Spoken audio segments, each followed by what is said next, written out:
I was always the proud stand up for myself, always, but when you're in a position like this, you have to ask for help. You have to open up your mouth and say, you know what, I'm down on my luck.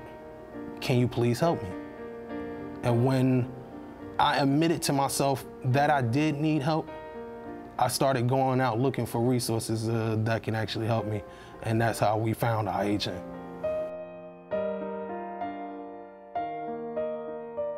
Hi folks, how are you? I'm Dave Berry, I'm one of your co-hosts here. Oh, okay, nice to meet you. So nice to meet you too. Do you want to come in? Wyoming Presbyterian and St. George's have always co-sponsored. We both work with one another, so we'll both provide volunteers as well as the hosting space. Everybody at each one of the congregations, all the volunteers and the sponsors, they're all so welcoming that you just, they even if for a week, they make you feel like you're at home. So it doesn't even feel like a shelter. The Interfaith Hospitality Network is one of the few homeless shelters in Essex County that keeps families together. Because of this, many organizations, such as the Salvation Army and Essex Newark Legal Services, refer families to IHN to start their journey home. With the decline of industrial jobs in America, I think that there are many more people here who simply come in and say, I can't afford the rent anymore. The minimum wage right now, it pretty much give you pay nothing. To pay the rent, to pay the light, to pay this, it's hard. Everything you have here, you have to have money. Even folks that are working 40 hours a week are having difficulty paying rent. Well, I've been going down to an unemployment office and, you know, looking through them to find work. And I haven't found anything in a while. Because most of the companies that's in Newark, they move. Particularly since the crash of 2008, there's been an increase in the number of people who don't have enough money to pay the rent.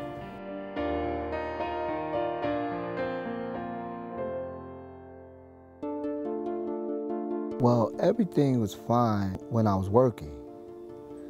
But once, you know, got laid off from the job, things started getting rough. I mean, you know, it's definitely a hard situation, you know, for you to have to leave your home. I try to just keep encouraging myself that things will get better and not have to dwell on the situation at hand of what's going on, because that makes you just feel even worse. You know, my daughter, she's young, she's like 3. Being homeless, not having nowhere to live. It's a hard situation. Donnie and Takia, like many other families, were referred to IHN by Essex Newark Legal Services. Is sometimes tenants don't come to us quickly enough and they're temporarily without a home because they've been evicted. Through our homeless coordinator, Ms. Henry, who's very good at what she does, we try to get them temporary shelter. Basically, I'd say my function is try to hold on to the family while we're trying to find a solution to the problem. It's a blessing for the organization like Interfaith. It's a blessing that they're willing to help the family during these crises. And not all of the shelters are in that position.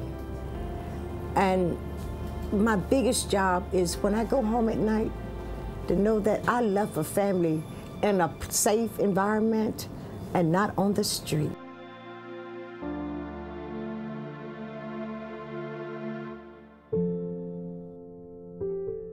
And I was paying my rent on time, all the time, and sometimes even earlier than the time that he asked. So he thought that it was great to have us as tenants, but little did I know that it was illegal to rent out a basement apartment. I didn't know that. He had to obviously know that, but I didn't. Because when the inspector first came out and he told us that the apartment was illegal, so sooner or later we were gonna have to move.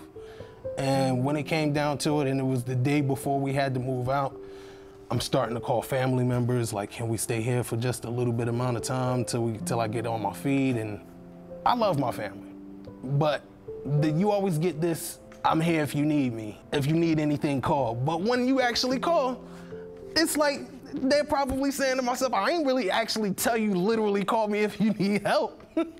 So it was kind of crazy, because that help that you were looking for, that crutch, it's like it's like your legs are just swept out right from under you. So, I mean, It's hard.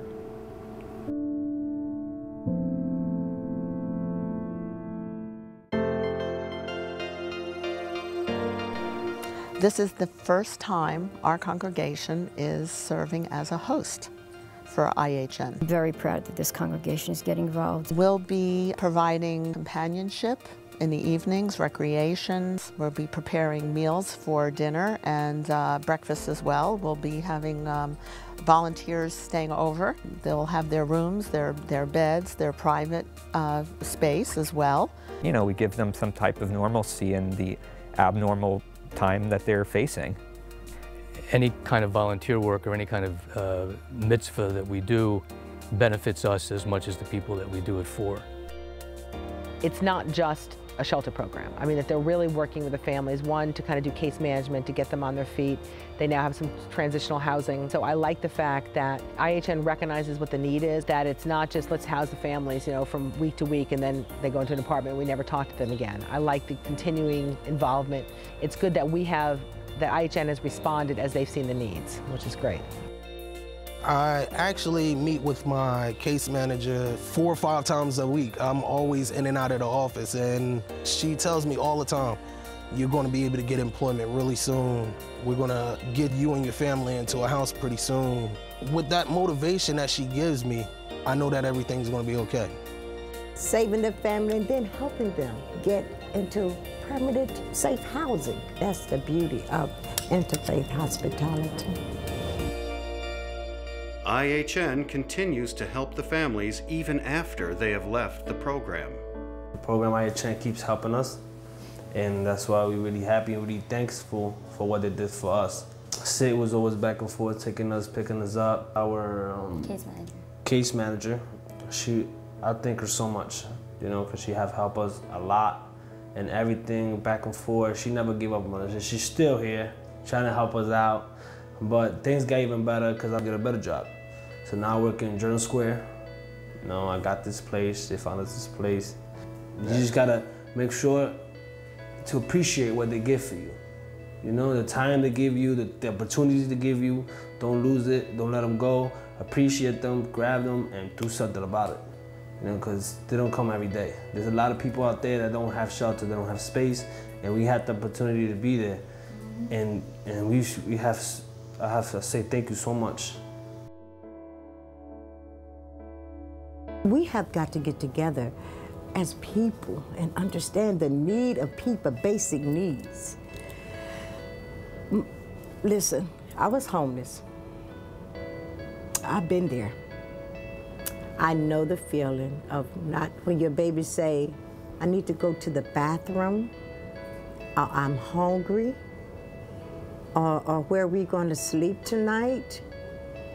I know the feeling, and I know when a mother's heart is aching because she's unable to provide for her children. I know that feeling, I know it. We stood together, you know, as a family, my daughter. Thank you, baby, for always being there for me. I'm happy. You know, I'm always going to be here for you. And if together, I know we're going to be great. We're going to stick together. Don't worry about that. I got you.